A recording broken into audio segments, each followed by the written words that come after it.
Hello मेरे प्यारे बच्चों, क्या हाल चाल? बढ़िया सब। तो वक्त बहुत ही तेजी से दौड़ रहा है और अगर वक्त के साथ हम भी नहीं दौड़ेंगे तो कहीं ना कहीं हम बहुत पीछे रह जाएंगे और हमारी तैयारी भी एकदम बर्बाद हो जाएगी। तो चलिए आज के इस वीडियो में हम आपको बताते हैं कि आपको महज 1 से 1.5 महीने के अंदर किस तरह से पढ़ना है, कैसे रणनीति बनाना है ताकि आपकी हिंदी की तैयारी बेहतर हो जाए। क्योंकि बच्चों हिंदी आपको पता है, जो हिंदी का पेपर होगा वो आपका आएगा कितने नंबर में? 100 नंबर में। ठीक, यानी जो हिंदी का पेपर होगा भाई इसमें पूरा 100 नंबर का आपका पेपर आएगा बच्चों। ठीक, और में तो फिजिक्स, केमिस्ट्री, बायोलॉजी में तो आपको भाई मिल जाएंगे प्रैक्टिकल के 30, लेकिन यहां पर 100 नंबर का पेपर होगा और पहला ही पेपर हिंदी का होता है। तो कहीं ना कहीं बहुत सारे बच्चे मतलब एकदम स्ट्रेस में, तनाव में, बिल्कुल भी पेपर में मतलब अच्छा परफॉर्मेंस नहीं कर पाते हैं, सब उल्टा पुल्टा हो जाता है। लेकिन बच्चों आपको क्या करना है, आपको कैसे रणनीति बनाना है, क्या कौन कौन से चैप्टर पढ़ना है, वो आज हम आपको अच्छे से समझा देंगे। ठीक, क्योंकि अक्सर फिजिक्स, केमिस्ट्री, मैथ, बायोलॉजी इन चक्कर में बच्चे हिंदी पर ज्यादा फोकस करते नहीं हैं, लेकिन उनको ये नहीं मालूम कि भाई ये 100 नंबर में आएगा और ये स्कोरिंग टॉपिक होता है। क्योंकि इसमें तो कुछ टॉपिक तो ऐसे हैं, पढ़ो या ना पढ़ो मिलेंगे नंबर।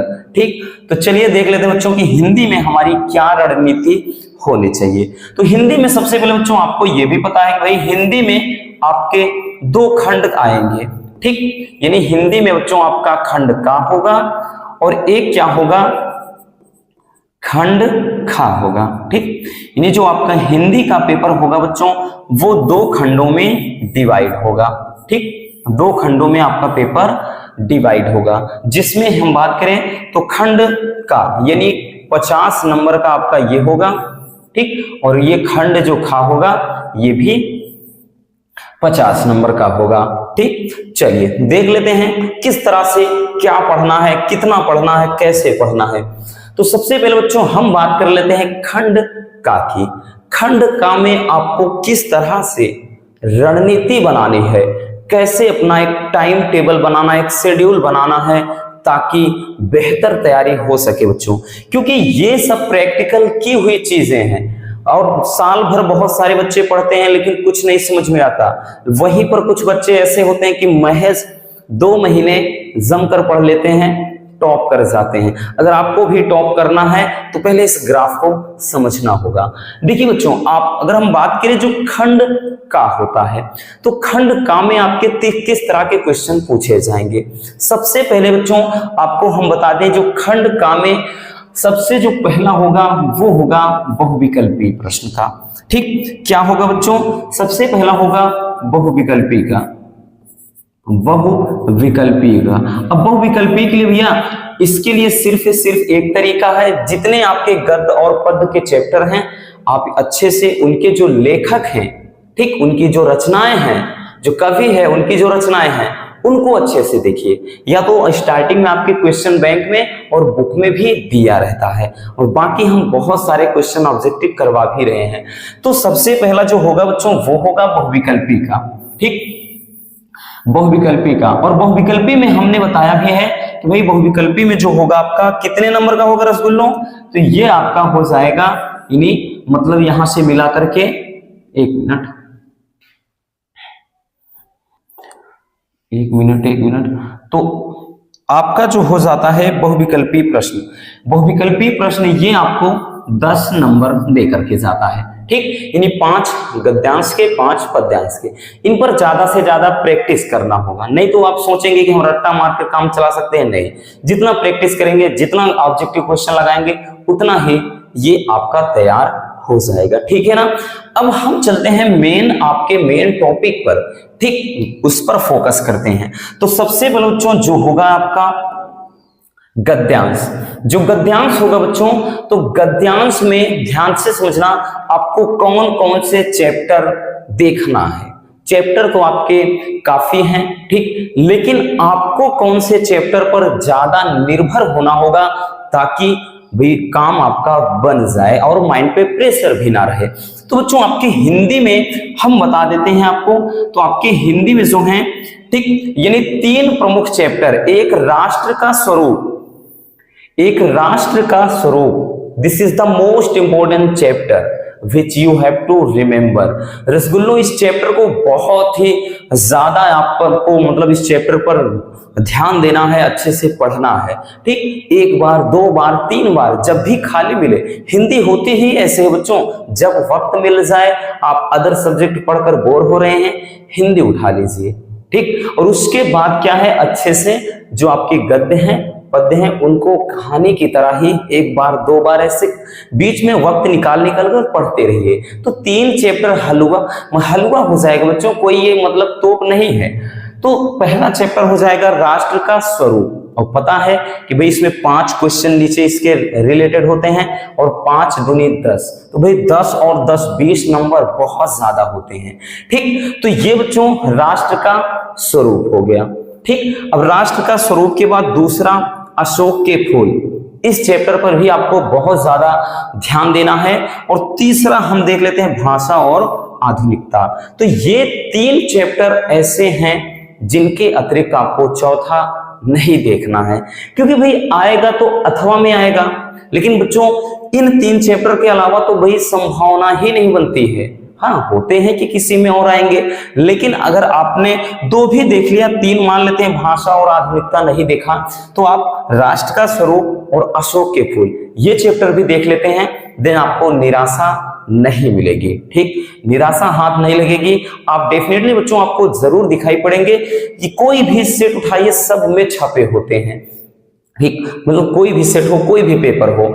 अगला है पद्यांश। तो पद्यांश में अगर हम बात करें बच्चों, तो इस पद्यांश में आपका कौन कौन सा चैप्टर, पवन दूतिका काफी इंपॉर्टेंट है। पवन दूतिका के अतिरिक्त कैकेयी का अनुताप, कैकेयी का अनुताप, इसके अलावा कौन सा चैप्टर देखना है, श्रद्धा मन, और इसके अलावा या एक और अभिनव मनुष्य। तो ये आपके चैप्टर हैं। बाकी सबसे ज्यादा की बात करें तो होता है बच्चों पवन दूतिका, कैकेयी का अनुताप, और तीसरा श्रद्धा मन, ठीक। श्रद्धा मन बच्चों और कैकेयी का अनुताप ये तो सबसे ज्यादा इंपॉर्टेंट है। श्रद्धा मन और कैकेयी का अनुताप यानी दूसरा तीसरा ही देख लीजिए, फिर आपको देखने की जरूरत ही नहीं, क्योंकि इसमें भी अथवा में क्वेश्चन आते हैं, ठीक। तो इन पर आपको यही 2 चैप्टर पर ज्यादा फोकस करना है। बाकी हम ये बता रहे हैं कि सबसे ज्यादा इन 4 चैप्टर से पूछे जाते हैं, ठीक। चलिए बच्चों, जीवन परिचय आता है आपका कि भाई उनका साहित्यिक परिचय देते हुए उनकी कृतियों का वर्णन करना है। बच्चे कंफ्यूज होते हैं कि सर हम साइंस के छात्र हैं तो हम साहित्यिक परिचय लिखें या जीवन, दोनों लिखना है बच्चों, काहे का उलझे हुए हैं। आपको जीवन परिचय भी लिखना है, साहित्यिक परिचय भी, ठीक। साहित्यिक में थोड़ा ज्यादा लिखा जाता है। तो यहां से जीवन परिचय में आपको कौन कौन से जीवन परिचय देखना है, डॉक्टर हजारी प्रसाद द्विवेदी, वासुदेव शरण अग्रवाल जी का, एपीजे अब्दुल कलाम जी का। भाई 3 देख लीजिए, फिर नहीं देखना पड़ेगा, 3 देख लीजिए बस, या फिर आप एपीजे अब्दुल कलाम को साइड रख दीजिए। अगर आप ऊपर के 2 ही देख लेते हैं ना, 100 में 100% काम बन जाएगा, ठीक है ना। चलिए अगला है पद्य में। पद्य में बात करें बच्चों, जयशंकर प्रसाद, महादेवी वर्मा, रामधारी सिंह दिनकर, ठीक, ये हैं। इनमें भी अगर हम बात करें तो आप जयशंकर प्रसाद, महादेवी वर्मा 2 देख लीजिए, बाकी तो भाई आपको देखने की जरूरत नहीं पड़ती है, ठीक। तो क्योंकि इतने 2 से 3 हो, आपके वहां पे 3 से 4 होंगे, तो इतना 1 तो कर ही सकते हो ना।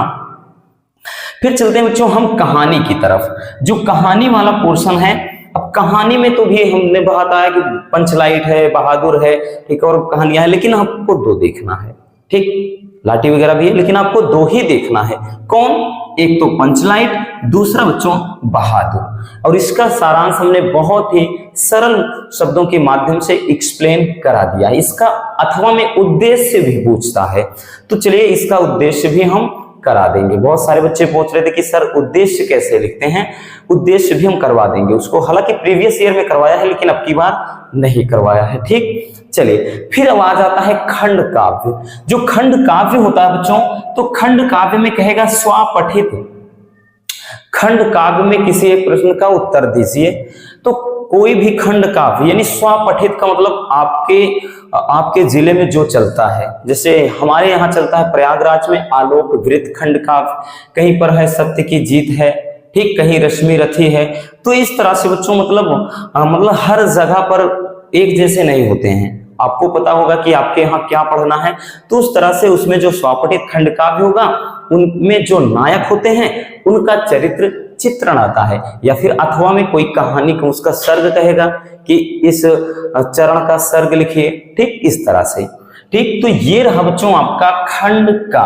अगर आप खंड का के अंदर इन सारे टॉपिक पर अगर मतलब ज्यादा फोकस करते हैं बच्चों, देख लेते हैं, ठीक, तो डेफिनेटली आपकी तैयारी 100% हो जाएगी, एक नंबर आपका छूटने वाला नहीं है। ठीक, तो इसको चलिए अगर स्क्रीनशॉट करना हो तो कर लीजिए एक बार।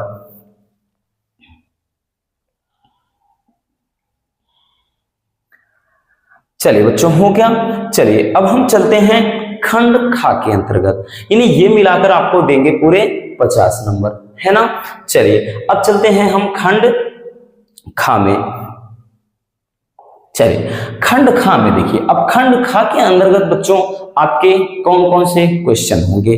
तो खंड खा तो पूरा आधारित होता है ज्यादातर किस पर बच्चों, तो व्याकरण पर। लेकिन दो इसमें टॉपिक ऐसे होते हैं जिन पर ज्यादा समय नहीं देना है।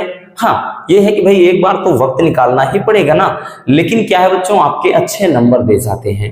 तो वो टॉपिक कौन कौन से हैं, तो वो टॉपिक हैं संस्कृत गद्यांश। 7 नंबर का पूछा जाता है बच्चों संस्कृत गद्यांश। अब संस्कृत गद्यांश में अगर हम बात करें,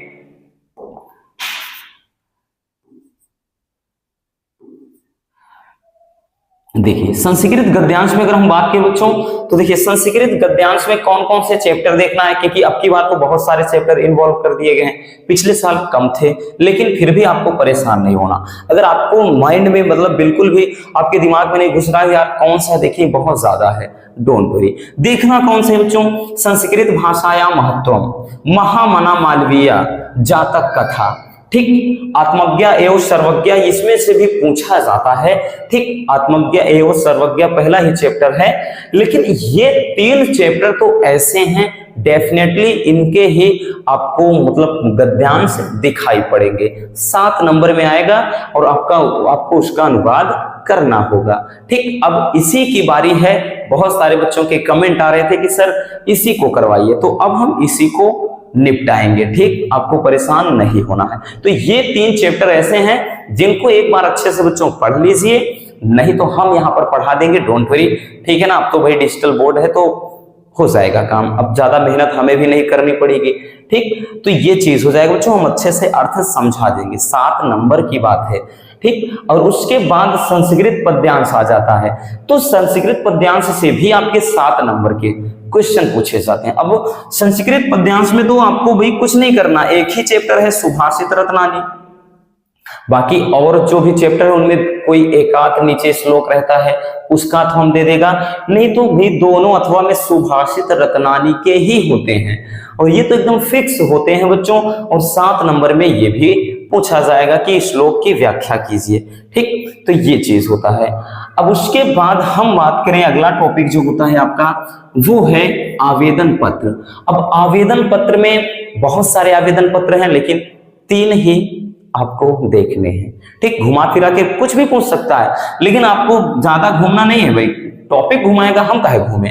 तो इसमें मोहल्ले की सफाई है तो नगर निगम को मतलब नगर निगम के अधिकारी को एक पत्र कहेगा, या मोहल्ले की सफाई है तो मतलब स्वास्थ्य अधिकारी को एक पत्र, या मोहल्ले की सफाई है तो संबंधित अधिकारी को एक पत्र, कैसे भी पूछे, तो मतलब हमारा तो सिर्फ एक ही मकसद है, सफाई। ठीक, ये चीज। और दूसरा है बैंक से ऋण प्राप्ति करने है तो कहेगा कि भाई उच्च शिक्षा प्राप्त करने के लिए बाहर जाना है इसलिए कर्जा चाहिए, या कोई घर पे बिजनेस करना है इसलिए कर्जा चाहिए। तो ठीक, मतलब कोई व्यवसाय करने के हेतु क्या करना है, बैंक से कर्जा प्राप्ति के लिए आवेदन पत्र। अगला है लिपिक पद हेतु। लिपिक का मतलब कोई सहायक भर्ती आई है, सहायक अध्यापक की, ठीक, या कोई प्रवक्ता का पद चाहिए, किसी स्कूल के प्रबंधक को पत्र लिखना है, तो वो होता है लिपिक पद हेतु, और पत्र को हमने करवा भी दिया है। ठीक, तो ये आपके 3 ही हैं। और आपको इन 3 में हम बात करें बच्चों तो आपको केवल 2 ही देखना है। एक मोहल्ले की सफाई देख लीजिए, बैंक से कर्जा लेना है वो देखिए, तीसरा छोड़ दीजिए, देखने की जरूरत ही नहीं। अथवा में वैसे भी आएगा, ठीक, अथवा में यही दोनों दे देखा है, लेकिन कभी कभार ये आ जाता है, तो आपको ज्यादा इस पर वक्त देना है नहीं।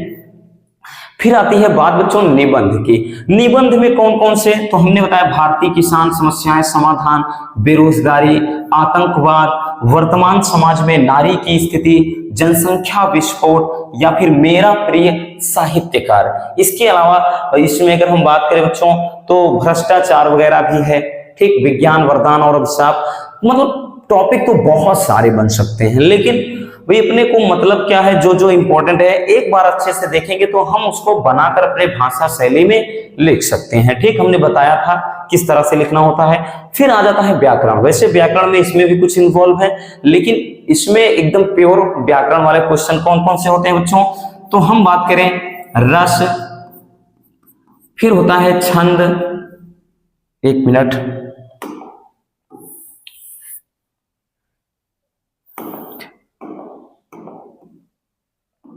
चलिए बच्चों, इसमें क्या होता है, जैसे रस, ठीक, उसके बाद बच्चों छंद, अलंकार, रस छंद अलंकार हो गया, और उसके बाद आ जाएगा आपका इसमें पर्यायवाची,